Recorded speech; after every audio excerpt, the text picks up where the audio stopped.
Bem-vindo a mais um Acerto de Contas. Hoje vamos olhar para um tema que diz respeito a todos os portugueses, a saúde. Apesar de todos os constrangimentos do país, o Serviço Nacional de Saúde é apontado como um dos melhores do mundo pela boa relação entre resultados e despesa com saúde.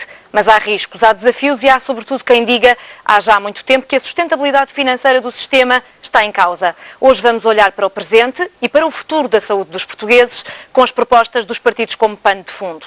São convidados deste debate José Mendes Ribeiro, é economista e o coordenador do Grupo Técnico para a Reforma Hospitalar, José Aranda da Silva, ex-presidente do Infarmed e membro da administração da Fundação Saúde SNS, e Heitor Costa é médico e é diretor executivo da Apifarma. Senhores, muito obrigada por estarem aqui nesta reflexão, neste debate que interessa a todos. José Mendes Ribeiro, gostava de começar por si, por lhe perguntar o que pensa do Serviço Nacional de Saúde tal como está hoje. Temos um sistema que afinal é um dos melhores do mundo ou moribundo, como muitos outros dizem?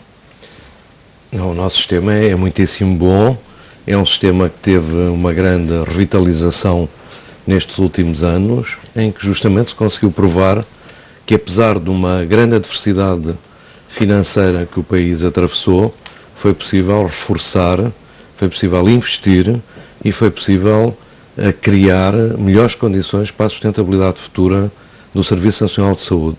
O que me está a dizer é que depois desta crise, porque passou o país e destes constrangimentos, ainda assim o Serviço Nacional de Saúde melhorou a prestação de serviço e de cuidados de saúde? Melhorou a prestação. Uma coisa é o ruído político que normalmente anda em volta destes temas. Lembro-me que no início de 2011 aquilo que se discutia era se o Serviço Nacional de Saúde era viável, se o Governo ia privatizar todo o Serviço Nacional de Saúde, se não ia desmantelar o Serviço Nacional de Saúde e, portanto, havia uns apelos um bocadinho patéticos até, por vezes, mas de facto não foi nada disso que aconteceu. O Serviço Nacional de Saúde mostrou que tem capacidade de resistir e de crescer, mesmo em tempos muito adversos. A situação de partida era de facto muito complicada, porque tínhamos um déficit muitíssimo elevado, aliás, muito semelhante a outros setores da economia, mas tínhamos particularmente um desafio enorme. Por exemplo, nos hospitais, que representam mais de 50% da despesa pública em saúde, e aquilo que se passava nos hospitais é que tínhamos um passivo superior àquilo que era o orçamento anual dos hospitais. E isso foi, de facto, um tema complicado. Já não nos recordamos alguns, mas estavam, por exemplo, suspensos alguns abastecimentos aos hospitais. A indústria farmacêutica, em alguns casos, tinha cortado o fornecimento e, portanto, o quadro de entrada era extremamente adverso. Havia uma grande desmotivação, havia muitos problemas em todo o setor. E, de facto, ao fim deste período, é realmente muito importante realçar que o Serviço Nacional de Saúde conseguiu dar um passo mais sólido no sentido da sua sustentabilidade futura. Aqui fica. Gostava também de ter a sua percepção, Heitor Costa. É também esta a sua percepção, a sua análise? O Serviço Nacional de Saúde melhorou, reforçou-se, afastou todas aquelas nuvens que pairavam em cima de que iria ser o descalabro nestes 4 anos com a Troika em Portugal e com as exigências de ajustamento? De facto, do meu ponto de vista, o Sistema Nacional de Saúde, as suas duas componentes, o setor privado, que é importante nesta área, nós temos 20 mil empresas que trabalham nesta área, temos 6 mil pessoas a trabalhar no setor da saúde, dos quais 3 mil são doutorados, e é um setor que movimenta 8 mil milhões de euros, portanto é um setor importante também na saúde. E o SNS, com o seu orçamento. Eu acho que o sistema de saúde foi resiliente, de facto foi capaz de resistir às necessidades de ajustamento que a intervenção da Troika trouxe a Portugal e que foram necessidades de ajustamento relevantes, porque estamos a falar de 1.300 milhões de euros num orçamento da saúde que já de si sempre foi insuficiente para as necessidades. Foi e continua, infelizmente, a ser. E esta necessidade de ajustamento De 1.300 milhões de euros, 50% do ajustamento foi feito com a colaboração de um setor muito específico, que é o setor da indústria farmacêutica. Que, aliás, o Ministério da Saúde, honra lhe seja feita, tem sabido reconhecer esta colaboração imprescindível para que o Sistema Nacional de Saúde fosse capaz, sistema na sua componente SNS, Serviço Nacional de Saúde, aquilo que todos nós pagamos com os nossos impostos, fosse capaz de hoje continuar a corresponder minimamente àquilo que são as expectativas dos cidadãos, que no fundo é quem o SNS dirige, porque o SNS deve centrar-se, pelo menos na minha perspectiva e na perspectiva nossa enquanto indústria, naquilo que são as necessidades dos doentes. E preferencialmente também não doentes, porque nós aqui temos investido pouco naquilo que é a prevenção, que é uma área que também é importante. Mas esta resiliência, em primeiro lugar, há que dizê-lo que nós, indústria farmacêutica, temos que ter aqui um orgulho muito claro, porque fomos muito corresponsabilizados pela manutenção do SNS tal qual está. Heitor, agora, deixe-me dizer-lhe, na outra face da moeda, enquanto assistente e leitor de artigos, revistas e da situação que nos envolve enquanto cidadão, eu não me parece que tenham sido feitas grandes reformas no sistema. Porque só há uma maneira de tornar o sistema sustentável, é aumentar-lhe a oferta em termos de financiamento e é reduzir a procura. Não vamos reduzir a procura aos doentes, porque obviamente esta centralidade no doente é a primeira preocupação dos sistemas e penso que dos governantes e, portanto, aí não há maneira de intervir. Mas há algumas reformas estruturais em termos de ineficiências que, porventura, têm que ser feitas para procurar aí também algum contributo para a sustentabilidade e eu penso que aí não fomos tão longe quanto deveríamos ir. Deixe-me só fazer aqui um parênteses, porque falou precisamente nesse ajustamento que foi feito pelo preço com a colaboração das farmacêuticas. Concordou com esse ajustamento? Era um ajustamento que era necessário ou acha que se foi longe demais? Pediu-se demasiado às farmacêuticas? Eu acho que as farmacêuticas, e aqui é mais do que acho, é o que é, a indústria farmacêutica fez este ajustamento, compreendendo as necessidades de 3 anos do país, de intervir e de o sistema poder corresponder àquilo que são os nossos primeiros clientes, que são, de facto, os doentes. Mas quer dizer, não fez por caridade, ou fez porque pode? Fez por espírito de colaboração. Obviamente, e para o poder, teve que se ajustar ela própria. O que é que eu quero dizer com isto? A indústria farmacêutica hoje em Portugal não é o que era. Não é, em termos do setor económico, teve ela própria que fazer um grande ajustamento, em termos de emprego qualificado, em termos até da manutenção de alguns centros de decisão em Portugal, porque o mercado, ele pode existir sempre. Mas está em crise ou ainda é rentável? A indústria farmacêutica é uma indústria de acionistas, portanto, ela tem que ter forma de subsistir, porque a indústria farmacêutica não tem a hipótese de ir pedir ao Estado português que subsidie a sua existência, não é?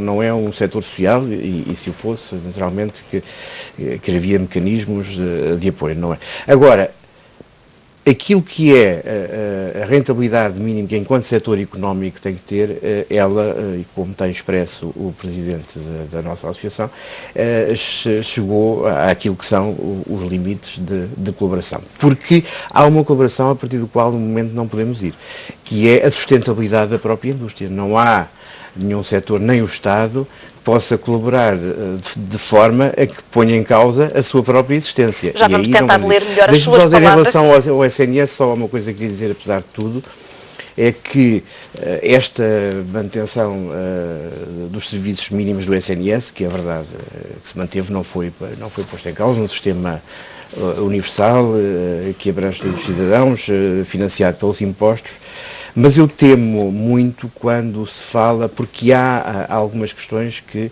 sob o ponto de vista até da indústria farmacêutica e daquilo que é a nossa colaboração para o sistema, que é a disponibilização de tratamentos adequados a cada doente, eu acho que se vieram paulatinamente a colocar em momentos com maior expressão, que é o acesso e a equidade.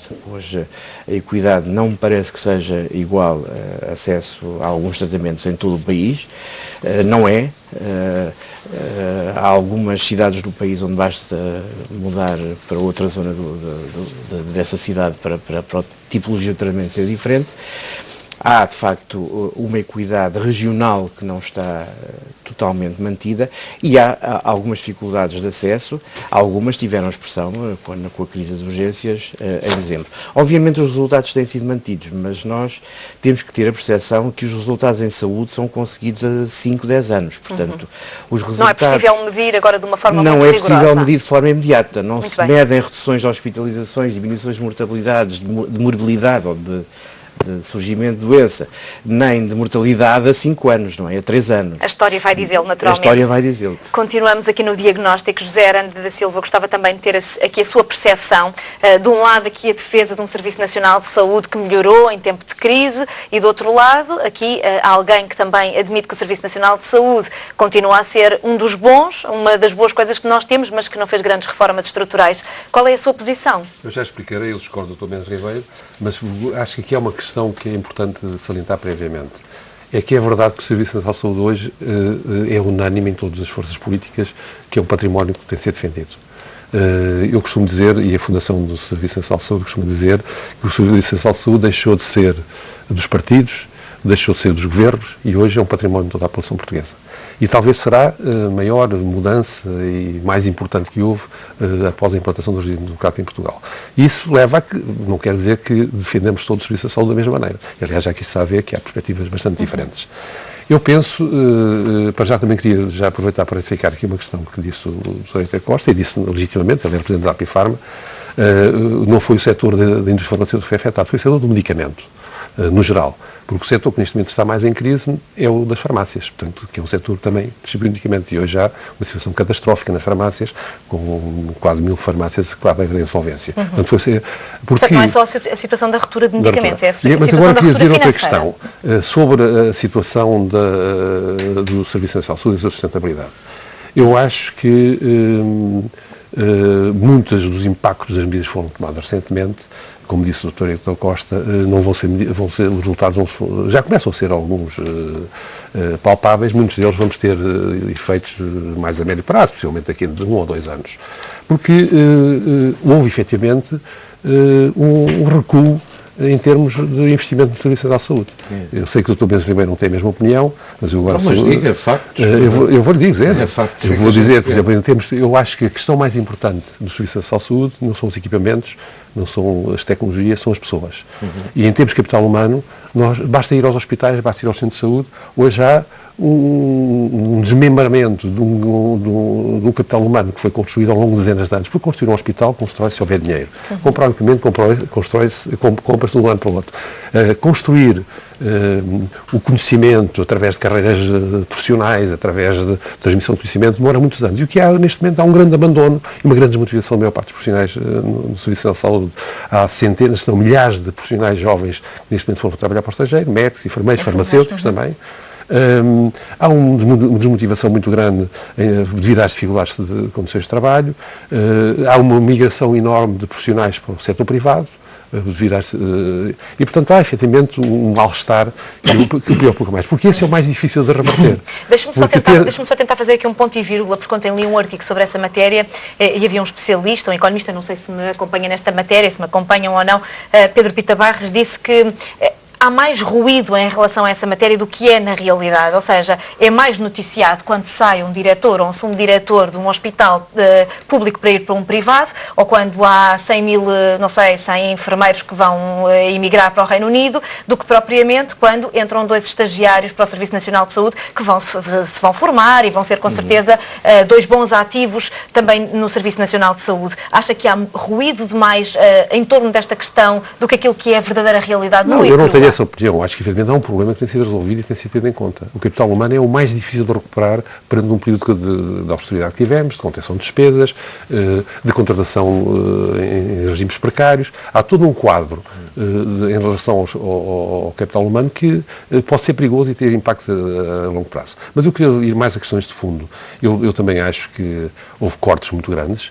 E, como disse há pouco, a parte do medicamento, e não da indústria farmacêutica, do medicamento no geral, foi a parte que houve mais cortes, mais significativos, e isso talvez tenha facilitado um bocado o atual governo, porque é mais fácil cortar nas tecnologias do que cortar noutras áreas, mas também houve cortes a nível pessoal, e o que me preocupa é que, como disse também o Dr. Rui Costa, e concordo com ele, é que nós temos de encarar o Serviço Nacional de Saúde não como uma atividade desligada da realidade. O Serviço Nacional de Saúde e o sistema de saúde é hoje uma atividade que não se pode ser vista só do ponto de vista da despesa, tem de ser vista do ponto de vista da sua inserção no setor, na economia. E hoje o Serviço Nacional de Saúde gera riqueza para o nosso país, não só através dos resultados que produz, mantendo a população saudável, não há desenvolvimento económico se não houver população saudável, como também através da quantidade, do conhecimento que gera, da investigação que é feita no sistema de saúde e através da atividade económica envolvente o próprio Serviço Nacional de Saúde. Tenho uma pergunta para si. E, portanto, a saúde não é só uma despesa, é com também... certeza. Tenho uma pergunta para si relativamente a esta questão dos cortes e do ajustamento que foi feito, sobretudo na área do medicamento e também na área de pessoal. Isso afetou ou não o índice de qualidade do Serviço Nacional de Saúde? Eu tenho essa percepção que afetou. E, por exemplo, no medicamento posso dizer uma coisa, que é muito perceptível. E isso é público, está publicado em artigos, há artigos até em revistas científicas que o publicam, é que o acesso ao medicamento, nomeadamente a inovação, hoje é mais difícil do que era há alguns anos.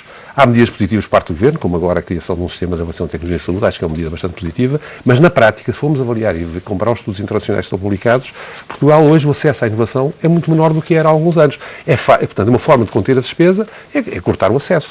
E essa é uma realidade, está publicado em artigos e não quer dizer que não haja acesso totalmente, mas há um atraso no acesso à inovação, comparativamente com outros países. E, portanto, tomaram-se medidas de contenção. Eu acho que isso é evidente, basta ver os valores absolutos na despesa. Eu ontem estive a consultar ao CDE, os gastos do CDE, e a nossa despesa absoluta em termos de saúde hoje está em valores de 10 a 12 anos. Vamos ao confronto agora com estas ideias. É mau? A minha questão é, isso é mau? Não, eu não acho. Eu acho é mau se estes cortes forem feitos para melhorar esse sistema. Eu não tenho isso é que eu não considero. Eu tenho alguns dados sobre isso. Eu acho que custa sempre enfrentar a realidade e ver os factos e fazer as discussões, de facto, sobre o concreto. E nós aqui temos sempre um pouco... Na saúde já temos tendência sempre a andar a discutir a coisa em base de percepções. Os dados objetivos são, de facto, muito diferentes. Mas o OCDE não é objetivo? Os dados do OCDE não é, mas, por exemplo, essa leitura que está a fazer, quanto a mim, chega a uma conclusão errada. O que aconteceu em Portugal foi uma redução sistemática e progressiva do valor, do custo para as pessoas do medicamento. Portanto, não fazia sentido, em Portugal, estarmos com uma tabelas de preços de venda. Hoje, inclusivamente, com o euro é muito mais fácil comparar. A mesma farmacêutica vendia em Espanha. Mas eu não estou a pôr isso em causa. Medicamento mais elevado. Por isso é que eu disse que a sorte do governo foi a cortar os medicamentos. Não, certo, mas também é o país que paga mais pelos medicamentos da população. Não, há outro efeito. Neste momento, nós estamos, os nossos preços, digamos, e foi isso, sobre isso incidiu a maior ação deste governo, de regular, de facto, o sistema de preços, no princípio, por imposição da Troika, mas pelo bom senso elementar, nos aproximarmos das médias dos outros países. Os preços dos medicamentos eram muito altos. Discordo totalmente decidido. Deixa-me como sabe, é o meu setor. Houve aqui dois... Falar nos genéricos são cortes. Generalizam para outros medicamentos, não é verdade? Dois efeitos. Muito bem, então vamos separar. Dois efeitos. Porquê é que baixou a despesa do medicamento? Baixou porque, em muitos casos, os medicamentos tiveram que ajustar o preço face à média de outros países europeus. Nós estávamos com preços mais elevados. Já faziam antes, não é isso? Não, existia, mas agora o referencial foi para os países com melhores preços. Depois há um outro efeito que tem a ver com o aumento da cota de genéricos. Isso também. Portanto, se nós, em Portugal, por exemplo, há 10 anos atrás, A Polónia tinha, por exemplo, 90% de medicamentos genéricos. A Alemanha tinha 60% de medicamentos genéricos. Pois isso, sim, Nós em concordo, Portugal essa tínhamos parte 10%. é correta. Era residual. Neste momento temos 46% de cotas de genéricos. E isso pressionou os preços. Isso pressionou os preços, porque Menos reduziu, 50%. são Menos moléculas que 50%. não estão protegidas. Mas, atenção, não se pode dizer com isso se cortou na inovação, porque é normalmente o argumento que aparece é dizer, o governo fez isso, cortou, e depois não deixa entrar novos medicamentos. Não, pelo contrário, eu tenho aqui a informação do número de novos medicamentos entrados no mercado, medicamentos de inovação, e, por exemplo, em 2014 entraram 23 novos medicamentos contra, por exemplo, 10 medicamentos entrados em 2010. Bom, depois também estamos todos recordados do que foi este esforço que o país fez para disponibilizar uma terapia para a cura da hepatite C. Estamos tão bem lembrados que pela primeira vez tivemos uma cobertura superior a 65% da população com a vacina da gripe totalmente gratuita. Portanto, de facto, os dados são exatamente a apontar num sentido oposto daquilo que estão a dizer. José Mendes Ribeiro, mas deixe-me dizer-lhe só, antes de irmos também aqui ao contraditório, mas que deixe-me só concluir uma das coisas, ainda neste termo estamos a falar de inovação, uma das coisas que a BCG, esta consultora que fez agora um estudo recente sobre o Serviço Nacional de Saúde e o apontava efetivamente como um dos melhores do mundo, dizia que há aí lacunas e um dos erros que pode vir a ser fatal para o Serviço Nacional de Saúde continuar ou não neste ranking tem que ver com a inovação. E diz que entre 2010 e 2012 Portugal foi o país da Europa Ocidental que menos aprovou o reembolso de medicamentos inovadores e foi especialmente lento a comparticipar os que aprovou. O que é que se passa neste tema? Nós hoje temos um arsenal terapêutico de facto muitíssimo bom e muito adequado àquilo que é a nossa prática clínica. Portanto, os medicamentos de inovação têm aparecido, de facto, em algumas áreas, por exemplo, na oncologia, e Portugal tem permitido a entrada de novos medicamentos a partir do momento que se torna evidente a sua vantagem. Mais, a forma hoje como a indústria farmacêutica aborda este problema, noutros países e em Portugal, só mais recentemente é que começou a usar a mesma estratégia e metodologia, é demonstrar o valor de tratamento para o doente, o valor diário, inclusivamente, e os benefícios que a aplicação de uma nova molécula traz. Portanto, nós hoje temos decisões mais racionais no medicamento.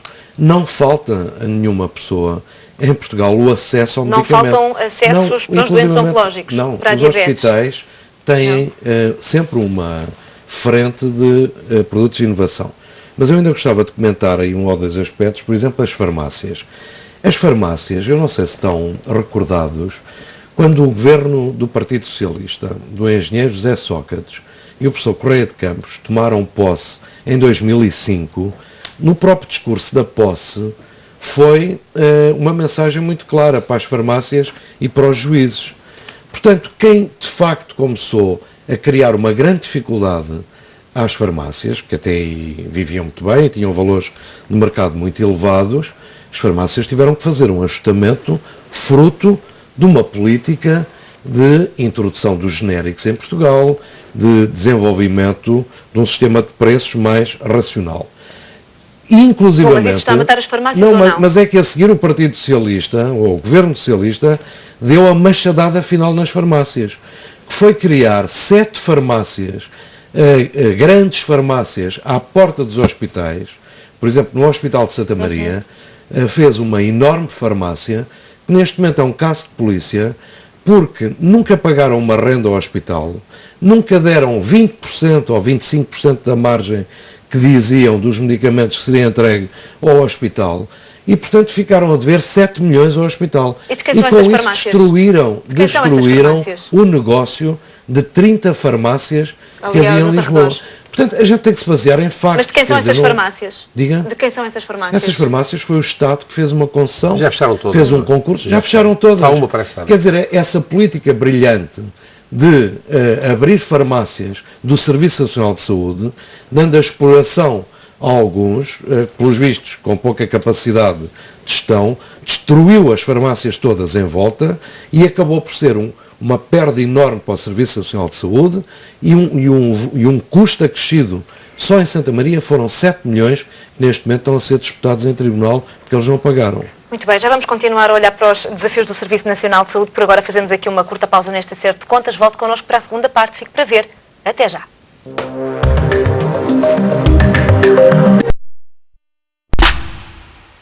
Seja de novo bem-vindo à segunda parte do Acerto de Contas, hoje numa discussão sobre os desafios do Serviço Nacional de Saúde e a sustentabilidade. Para onde vai a saúde dos portugueses?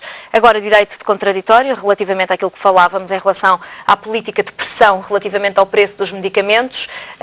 Qual é a sua posição relativamente a esta matéria? Eu aqui há algumas coisas que temos que ser, eu concordo com o Dr. Mendes Ribeiro, nós temos que basear-nos em factos. E os programas nunca deixam de ter uma vertente didática e, portanto, há aqui coisas que de facto se calhar têm que esclarecer. Em relação ao contributo do medicamento do Dr. Arana tem toda a razão. As farmácias contribuíram mais do que a Troika lhe pedia, mais 100 milhões de euros, porque o que era pedido era 50 e a corte das margens, tal como foi feito, deste operador do circuito de medicamento levou uma contribuição, grosso modo, de 100 milhões e hoje isso reflete-se naquilo que a ANF vai dizendo sobre o que são as dificuldades das farmácias no nosso tecido social, porque as farmácias, há uma coisa que também devemos dizer aqui que é importante, e nós estamos a falar do sistema, são de facto parte integrante do sistema e estão nos sítios, nas terriolas mais pequenas, onde já fecharam os correios e fechou o tribunal e fechou não sei o quê, e portanto é importante que este tecido económico e social nacional seja mantido. E nós isso somos, enquanto indústria, somos solidários. Mas depois há aqui uma contribuição da indústria, agora na outra parte, por afetação de preços e por contributo direto, que é depois relevantíssima.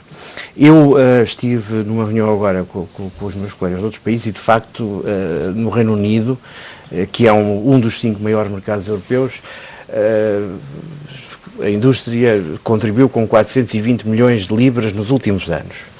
E eu, antes de vir para aqui, fui ver com quanto é que a indústria contribuiu no período de intervenção da Troika, portanto, 2012, 2013 e 2014, foram 440 milhões. Eu não sei quanto é que... Equivalente. É equivalente. Só que o nosso mercado é um mercado que não tem nada a ver com o mercado inglês. Portanto, houve aqui um contributo relevantíssimo da indústria farmacêutica de uma forma direta, em conjunto com os outros operadores. Mas como é que é calculado esse contributo da indústria? Este contributo da indústria não é calculado, é porque a isto somam-se mais 200 e tal, que dá cerca de 600 e tal milhões, que foi os contributos, para além das margens, foi o contributo das afetações de preços. Portanto, o mercado, ele em si, não contraiu 400, contraiu muito mais, contraiu 33% ao longo daqueles 3 anos. Estes 400 milhões, Dr. Mendes Ribeiro, como são factos, resultam da soma de 137 milhões, mais 122, mais 160. Foram os contributos diretos acertados entre a indústria farmacêutica por via da sua associação à Apifarma com os senhores ministros das Finanças. Mas isso começou e o senhor ministro da Saúde. Com o professor Correia de Campos, nos governos socialistas. Não, os acordos... Houve acordos eu estou a falar, Dr. Mendes de devolver o excedente... Não, Dr. Mendes Ribeiro, eu estou a falar dos acordos celebrados entre... sequencialmente o Dr. Vítor Gaspar e depois a Dra. Maria Luís Albuquerque, mais o Dr. Paulo Macedo em ambos os casos, foram assinados 3 com o Governo e particularmente para fazer face aos períodos da Troika. E foram 137,6 mais 160 e mais 122. E onde é que quer chegar? Somando é que foram contributos diretos que, por uma forma de operacionalização acordada com o Ministério da Saúde e o atual Ministro é um Ministro das Finanças, eu não sou, mas de facto eles são depois operacionalizados sempre que possível por via de redução da despesa hospitalar por emissão de notas de crédito das empresas, o que significa que reduz a despesa hospitalar. Mas foram 440 milhões diretos, é um facto, não estão publicados, não é contabilizado facilmente, é só somar. Muito bem. Depois, a revisão de preços sempre existiu. O Dr. Arana já foi presidente do Infarmed e já existia quando ele lá estava. E passou a existir e como primeiro presidente do Infarmed terá sido ele o obreiro desta formulação dos preços. O que aconteceu na intervenção da Troika, a Espanha sempre lá esteve no país de referência e continua, também é um facto. O que aconteceu, pois, foi que se meteu um país da antiga Europa de Leste e que, de facto, conseguiu baixar os preços a tal ponto que o governo teve que encontrar mecanismos hoje de que os medicamentos não saiam do país. E por isso temos listas onde há notificação obrigatória de eventual exportação, porque os preços hoje são dos mais baixos da Europa, pior que nós só a Estónia. Mas a revisão de preços sempre houve de facto aqui uma alteração da metodologia que levou a que tenhamos hoje, independentemente das cooperações económicas ou não, hoje os preços mais baixos da Europa. Os genéricos, eu penso que o grande salto foi dado no ano 2013 e depois é sequencial, porque nós não podemos comparar um mercado de genéricos que tem uma maturidade de 10 anos, 12, no ano 2015, com um mercado de genéricos de 40 anos da Alemanha ou do Reino Unido, porque os genéricos nascem à medida que a inovação perde o seu período de patente, portanto só aí é que o pode desenvolver. E este desenvolvimento para uma venda é aquilo que continuará a existir e decorrerá do processo normal, como diria o engenheiro Guterres, é a vida do ciclo de vida dos medicamentos que perdem a patente e obviamente irão engrossar a cota. Tenho uma proposta para vós, que é avançarmos um bocadinho, olharmos um bocadinho para a frente. Deixe-me só dizer, porque isto é um facto, a inovação esteve parada no Ministério, com decisão técnica de avaliação farmacoeconómica, que existe em Portugal desde 1998 por obra do Dr. Arana. Somos o segundo país do mundo com avaliação de custo e efetividade em todo o mundo. O primeiro que nós, só o Canadá, nós fomos o segundo, e o NICE apareceu posteriormente. E portanto, esses processos com avaliação técnica positiva estiveram no Infarmed travados. Mas não houve nenhuma comparticipação entre 2011 e 2013. Muito bem.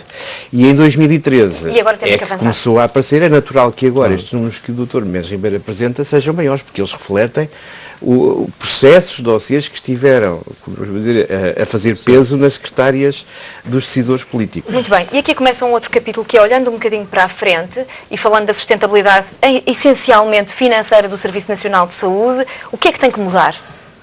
Tem de mudar muita coisa, mas só de dizer uma coisa que eu concordo com o Mendes Ribeiro e quer fazer aqui uma declaração de interesses. Eu não apoio nem o Partido Socialista nem o Partido Social Democrata.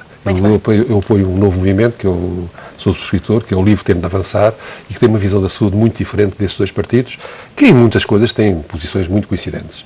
E já agora aproveitava para fazer então a bengala com aquilo que são as propostas dos partidos. O que é que eu acho? Qual é para mim a questão de fundo? A minha questão de fundo, aliás já foi aqui dito, por alguns, julgo por Mendes Ribeiro, é que o nosso sistema de saúde não pode ser encarado só numa perspectiva da despesa e numa perspectiva de prestação de serviços. A questão fundamental do nosso sistema de saúde é ter uma visão de saúde pública. Aliás, o Ministro da Saúde, concordo inteiramente com ele, ainda ontem ou anteontem, quando se referia à diabetes, que é a grande flagelo que nós temos no nosso sistema de saúde, e em Portugal mais grave que em outros países europeus, falava nessa questão, e aí concordo com o Dr. Paulo Macedo. Nós, de uma vez por todas, temos de mudar o nosso paradigma em relação ao sistema de saúde. Nós somos um dos países da Europa que menos gasta em prevenção. Somos que menos investe, se formos ver nas estatísticas da OCDE. Mas, por outro lado, também somos o país em que a parte da população que paga do seu bolso, tanto nos medicamentos como de saúde, é o mais alto. Então está tudo errado, é isso? Portanto, eu acho que essas são das duas questões fundamentais. É mudar um bocado o paradigma, orientar a perspectiva de saúde, para a prevenção, para a saúde pública e por outro lado também diminuir um pouco a carga que isso causa problemas de acessibilidade, que a parte dos cidadãos que pagam nas taxas moderadoras, na parte dos medicamentos, que é das mais elevadas da Europa. Então, deixa-me lá ver, porque essa equação parece-me um bocadinho difícil. Se é preciso apostar mais em prevenção, é preciso mais dinheiro. É isso? Não, mas é que o dinheiro para a prevenção é muito menor do que o dinheiro que o Conselho vai pagar para outras questões. Portanto, devia-se começar a isso como duas questões gerais. Para a prevenção. Mas além de, depois, indo mais ao concreto. Mas deixa-me só, para irmos fechando assuntos. Prevenção. Este Governo fez alguma coisa? Há propostas dos partidos para aumentar a prevenção? Não há nada. Fez mais do que todos os governos anteriores. Está bem, a sua opinião, mas eu acho que essa é uma questão fundamental. Depois há questões de saúde concretos. Eu nunca me interrompi.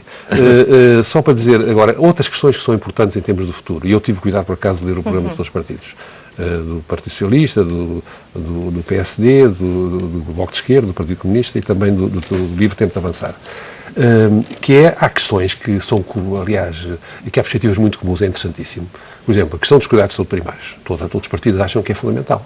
Porque a questão da despesa, como disse o Dr. Mendes Ribeiro há bocado, um dos grandes problemas graves com a nossa despesa é que ela está centrada nos cuidados nos hospitais.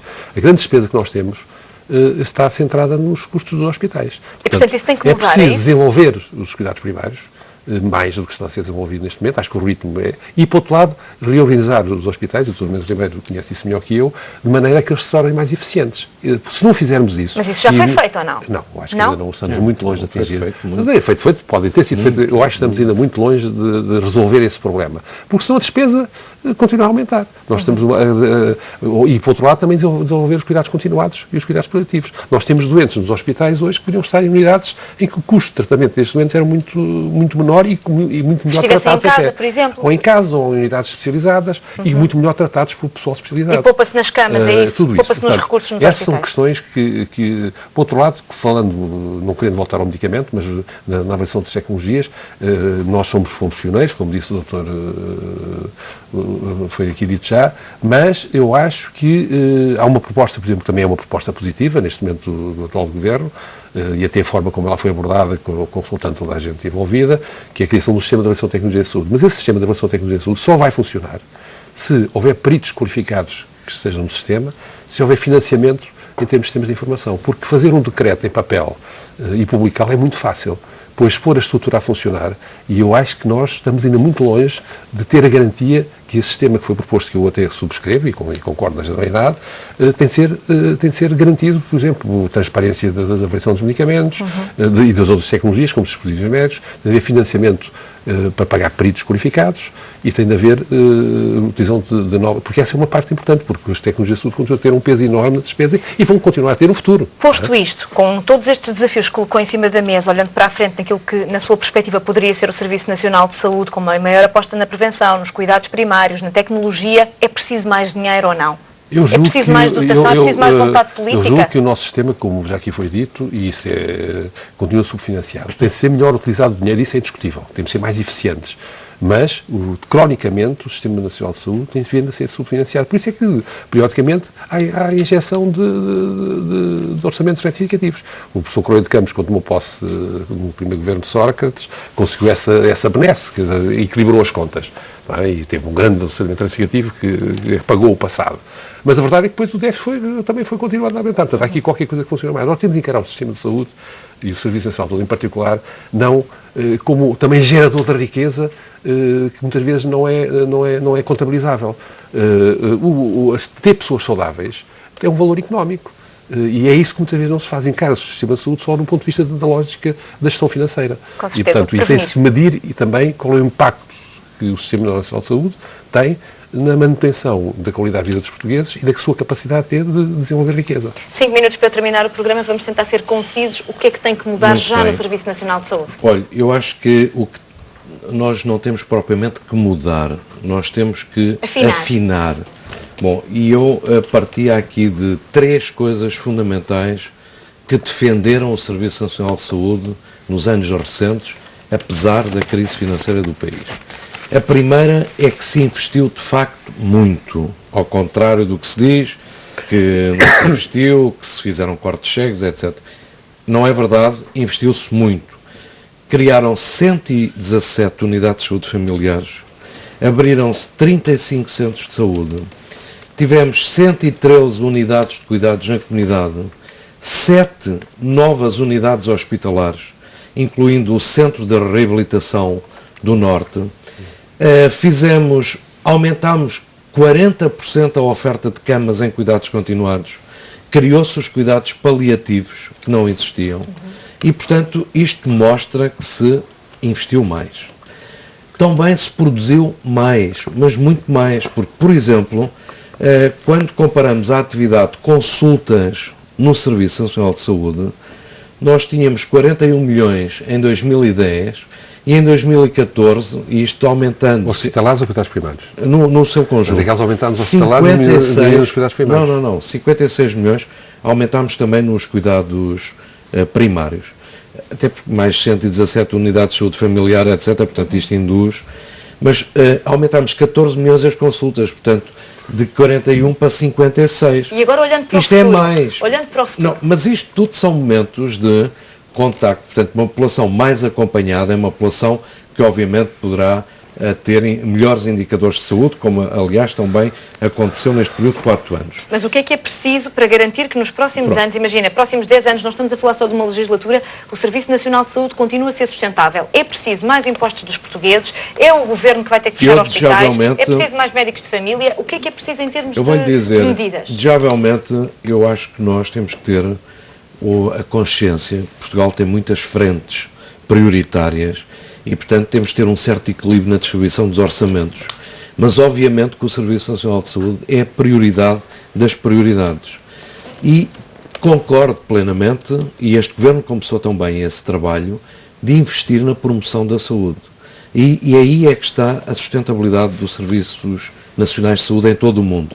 A grande discussão no mundo é, de facto, como podemos investir para garantir a sustentabilidade futura. E isso tem a ver justamente com a promoção da saúde, com os programas de saúde, com o acompanhamento das populações, com a sensibilização das populações. Hoje vemos muito mais gente preocupado com ir ao ginásio, fazer corrida, etc. A alimentação mais saudável, tanto que os nutricionistas a desempenharem um papel mais importante. De facto, isso é fundamental, mas é fundamental ter muito rigor nas contas públicas. Nós não podemos continuar a investir e não ter controle. E hoje, por exemplo, temos nos hospitais a situação controlada. Os hospitais passaram de grandes déficits para EBITDAs, enfim, na linguagem económica aqui do canal. Os EBITDAs dos hospitais neste momento estão no zero, que foi um programa e uma estratégia seguida durante estes 4 anos para atingir este resultado. E vai ser preciso aumentar os impostos aos portugueses? Também dotámos o sistema de mais recursos, por exemplo, com mais médicos e mais enfermeiros. Na última década não se contratou tanto médico como se contratou nestes 4 anos. Portanto, é mais uma coisa que eu não ia dizer que se desinvestiu e, portanto, vai ser necessário investir de uma forma maior na promoção.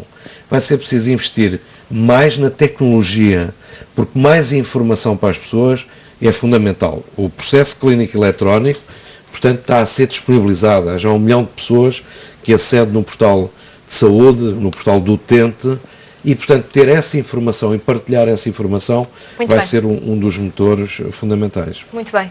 Deixo-lhe as conclusões finais sobre aquilo que perspectiva para o Serviço Nacional de Saúde, se quiser incluir também a indústria farmacêutica, e uma pequena provocação. É que se investir mais em promoção ou em prevenção, as farmacêuticas vão ganhar menos. Não, mas as farmacêuticas investem em prevenção.